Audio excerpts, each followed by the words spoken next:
Alors maintenant, nous avons au téléphone Paul-Marie Couteau. Paul-Marie Couteau ? Oui, bonjour, ou plutôt bonsoir. Bonsoir, cher Paul-Marie Couteau. Non mais bon, pour dire bonjour, paraît-il, d'après le dictionnaire Littré, à n'importe quelle heure, même à 2h du matin. Bon.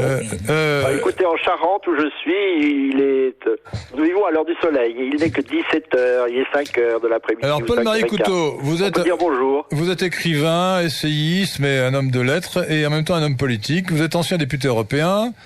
Et donc, je voudrais que vous nous parlassiez de la communauté des idées à droite, telle qu'elle pourrait exister dans une France qui serait mieux orientée qu'elle ne l'est actuellement. Alors, que pouvez-vous nous dire de la communauté des idées à droite, cher Paul-Marie Couteau ? Bon, je suis pas sûr que votre subjonctif imparfait soit tout à fait justifié, Henri. Si, parfaitement, je le soutiens. Sur vos facéties. Concordance des temps. J'ai l'habitude. Non. Bon, mais non, puisque la principale est au présent. Eh ben, cher, regardez bien la grammaire et vous verrez qu'en français classique, avec tout le respect que je vous dois, sachez, cher Paul-Marie Couteau, vous pourrez le vérifier dans le Grévis, que lorsque l'on parle, on emploie dans la principale le subjonctif présent, dans le français classique, sinon dans le français du 19e siècle ou dans le français d'aujourd'hui, on doit employer dans la subordonnée le subjonctif imparfait. C'est ainsi que Jeanne d'Arc a dit: voudriez-vous que je me parjurasse? Voilà, j'ai répondu à votre objection. Et pourtant, vous êtes un homme de lettres plus que moi. Jeanne d'Arc vint avec Vaugelas, avant Vaugelas. Et je crois que Vaugelas a mis un peu d'ordre et de logique dans tout ça. Non, dans la langue classique. Alors écoutez, je parle sous l'autorité de Jean-René Almiral, mais je soutiens que dans la langue classique, c'était ce qu'on disait, dans Molière ou dans Racine, c'est cela. Jean-René Almiral. J'en appelle au Grévis. Jean-René Almiral, je crois que dans la langue classique de Molière ou de Racine, on emploie toujours le subjonctif imparfait après le conditionnel présent. Alors, certains y verraient une contamination du potentiel ou de l'irréel latin. Bon, voilà, alors la discussion va devenir compliquée. Alors revenons au sujet. Je ne mets pas en cause le subjonctif. Je mets en cause le fait. Je voudrais donc que vous parlassiez de la communauté des idées à droite. Allez. J'ai l'habitude de passer sur les turpitudes et les facéties. J'en ai fait une moi-même récemment, mais tout à fait à dessein et très sérieuse, que vous avez évoquée à l'instant, Henri, qui a consisté à montrer, comme je l'ai pu avec les armes que j'avais, c'est-à-dire de préparateur très distant d'ailleurs de discours. Je l'ai été un peu pour François Fillon et un peu, en raison des circonstances, pour Marine Le Pen.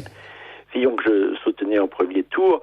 Je me suis débrouillé, mais la Providence m'a aidé pour mettre dans la bouche de l'un puis de l'autre, sur des sujets assez élevés. Il ne s'agissait pas de partir dans des considérations programmatiques, économiques et autres, à peu près, ou à très peu près, les mêmes mots, les mêmes phrases, et ça a duré plusieurs minutes. Et d'ailleurs, les journalistes, ce que je souhaitais aussi, ont fini par découvrir que Marine Le Pen avait repris, à 15 jours d'intervalle, une partie d'un discours qu'avait prononcé François Fillon avant le premier tour, quelques jours avant le premier tour d'ailleurs, au Puy-en-Velay. Voilà.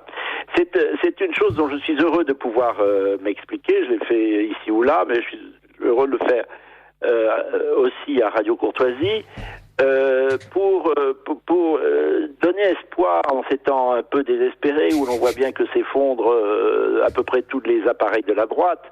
Je crois qu'il reste, et aujourd'hui plus que jamais, parce que c'est un tour pendable qu'a joué, je crois que vous en avez déjà parlé, j'espère, qu'a joué le nouveau président de la République à la droite classique en nommant ce fameux Édouard Philippe. Là, évidemment, comme la droite classique s'est prosternée devant, et très vite, et beaucoup trop vite devant Macron, il les a pris au piège, il nomme l'un d'eux Premier ministre, et je pense que les législatives vont être très compromises pour elle. Mais tant mieux, je crois qu'on peut construire justement sur un champ de ruines, et c'est un champ de ruines, mais qu'une lueur d'espoir luise au milieu de ce champ de ruines qui est la droite, ou tout au moins les appareils de la droite qui ont tous failli, aussi bien le FN, aussi bien que les Républicains et autres, on a tous failli, mais il faut partir de points élevés, de paradigmes, d'idées communes, qui sont celles justement que j'ai mises dans la bouche de François Fillon, puis de Marine Le Pen.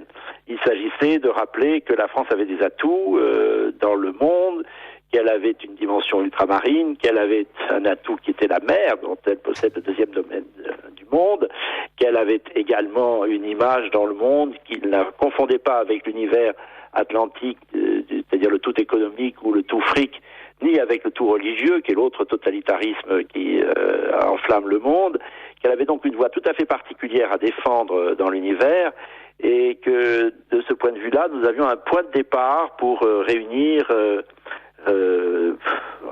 c'est beaucoup dire, mais donner une base commune, des idées de départ, des paradigmes à une droite dont j'espère qu'un jour elle se renouvellera, elle se réunira, et nous aurons, il le faut pour le bien du pays, ou alors ça sera la mort, et nous aurons une droite nationale, populaire et unifiée. Voilà, il faut trouver des points de communion à partir desquels refonder la droite française.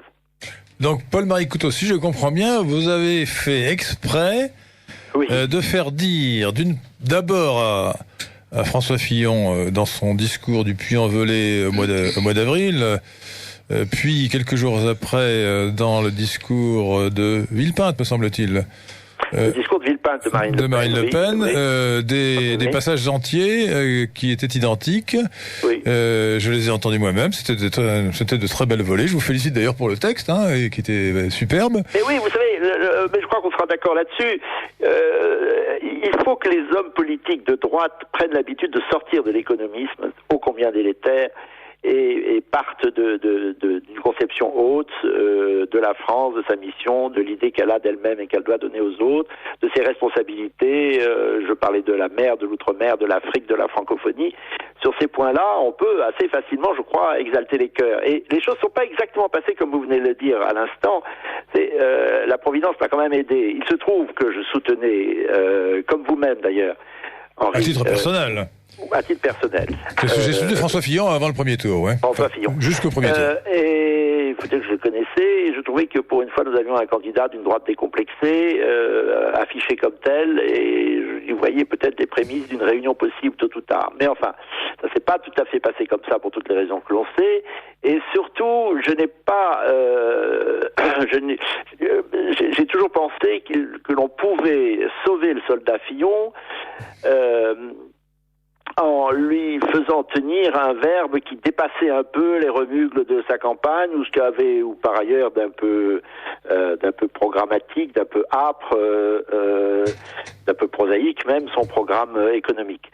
Et j'ai réussi à convaincre une partie de son entourage et lui-même de donner des conclusions un peu plus enlevées à ses discours. Je lui ai donc envoyé des éléments de discours. Tout n'a pas été repris, mais après son échec au premier tour, j'ai pensé qu'il fallait rejoindre Marine Le Pen, et l'entourage de Marine Le Pen m'a aussi demandé des éléments de discours. Alors j'ai envoyé les mêmes. Mais après avoir réfléchi, j'ai pas tout envoyé, toute la cargaison.